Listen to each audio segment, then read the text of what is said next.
Okay, so person number 2 that you're going to encounter, this is the in-the-box thinker, right? So, you're talking to them and it's, it's just a fun, organic conversation. They smelled something and they're like, ooh, what is that? And so you explain what it is and then they say, oh, well, I heard that's a scam. You're like, oh dear, where did you hear that from? Everyone. And you're like, okay, who's everyone? Just everyone. You're like, oh, okay, and where did you hear this? Everywhere. And then you're like, oh, okay, so everyone and everywhere. And you're like, all right, well, when did you hear this? And they're like, at all times. And this leaves you kind of baffled because you know that not anyone, everyone, everywhere, at all times is saying this. So then you just take a quick step back, right? And you're just like, oh, okay. So then you just offer them a sniff, and they back up like you've released the plague. They're like, they're running away from you because you've opened the essential oil bottle, and you're like, oh, okay.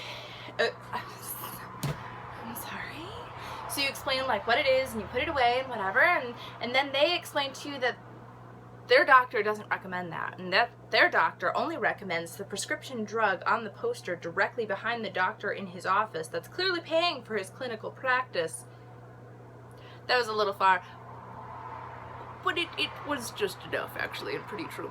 So when you run into the everywhere, all the time, this is a scam, I'm totally against this kind of person, go ahead and just drop the oils, okay? Drop oils, drop supplements, and focus more towards them, okay? Very, very clearly, something as a kid got them stuffed into the box, okay? So now you just start talking about them, and a great icebreaker is just to say, what did you want to be when you were little?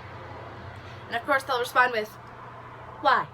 Why is that relevant? Why is that pertinent to this conversation? Why do you need to know that? And you just take a step back and you go, I'm just curious. And maybe they'll start loosening up, and maybe you can figure out they want it to be an astronaut ballerina that eats nacho cheese upside down in the jungle.